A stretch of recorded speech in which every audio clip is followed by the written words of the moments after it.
जय श्री कृष्णा। आप सभी को विजयादशमी 2022 की बहुत बहुत हार्दिक शुभकामनाएं।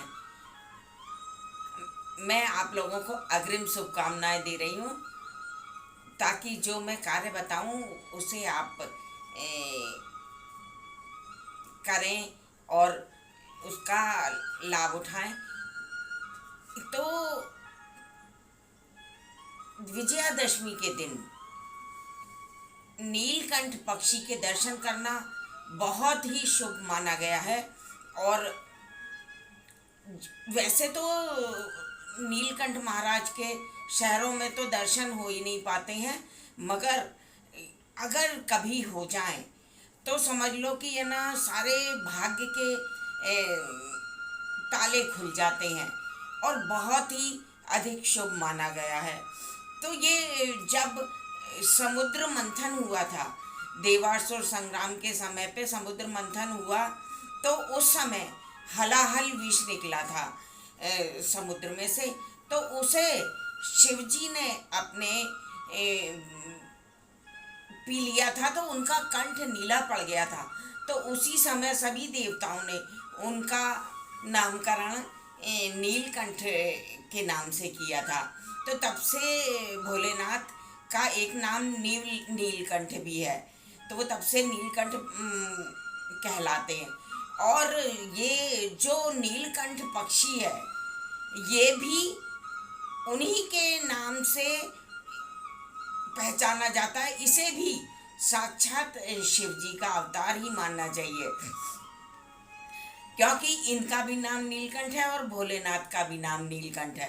तो इसके दर्शन दशहरे के दिन, दसवीं तिथि के दिन इनके दर्शन करना बहुत ही शुभ एवं फलदायी होता है। पूरे भाग्य के ताले खुल जाते हैं, सोई हुई किस्मत भी जाग जाती है।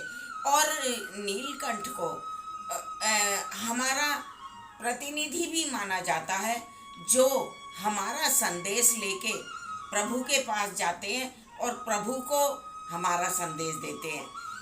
तो नीलकंठ तुम नीले रहियो, मेरी बात राम से कहियो। तो इस तरह इसलिए उनको बहुत ही शुभ माना जाता है। तो अगर नीलकंठ का फोटो हम अपने घर में लगाते हैं तो इसे आग्नेय कोण में, यानी दक्षिण और पूर्व दिशा में लगाना बहुत ही अधिक शुभ कार्य होता है। इसलिए घर में आप अवश्य नीलकंठ महाराज का फोटो लगाएं। और नीलकंठ के दर्शन वैसे तो अति दुर्लभ है 10वीं तिथि के दिन और दशहरे के दिन, खास करके दशहरे के दिन तो बहुत ही दुर्लभ है।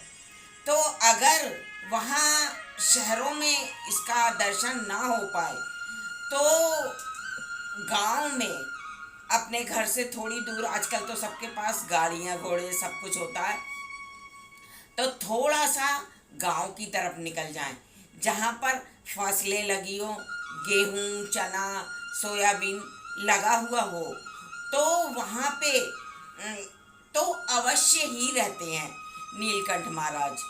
और पेड़ों पर बैठे हुए रहते हैं और ये लाइट के जो तार होते हैं इस पर उनके दर्शन आसानी से हो जाते हैं। तो अपने घर से थोड़ी दूर जाकर इनके दर्शन करें और अवश्य ही आप इनके फल लाभ उठाएं, क्योंकि बहुत ही ये दुर्लभ माना गया है नीलकंठ के दर्शन। और जब उन्हें नीलकंठ आपको दिख जाएं तो उनके लिए थोड़ा सा आप कुछ दाना ले जाएं, उनके लिए कुछ कुछ भी आप फल या कोई भी चीज़ ऐसी प्रसाद रूप में उनके लिए ले जाएं और उनके लिए रख कर और उनसे विनती कर लें अपनी संपूर्ण शुभता के लिए। और सोई हुई किस्मत को जगाने के लिए आप नीलकंठ महाराज से विनती करें, तो यानी समझ लो कि आपने साक्षात भोलेनाथ से विनती की है। तो आप सभी के लिए फिर से एक बार विजयादशमी की अग्रिम हार्दिक शुभकामनाएं मैं देती हूँ। और आप ज़रूर जाकर और उसमें उनके दर्शन करें नीलकंठ महाराज के। और मैं अगर मैं तो हम तो जाते ही हैं, हमारा घर गांव में है तो हम जाएंगे। तो मैं आपको उस दिन सुबह सुबह 6 साढ़े 6 बजे आपको लाइव दर्शन भी कराऊंगी। बाकी फ़ोटो में तो मैं आपको करा ही रही हूँ।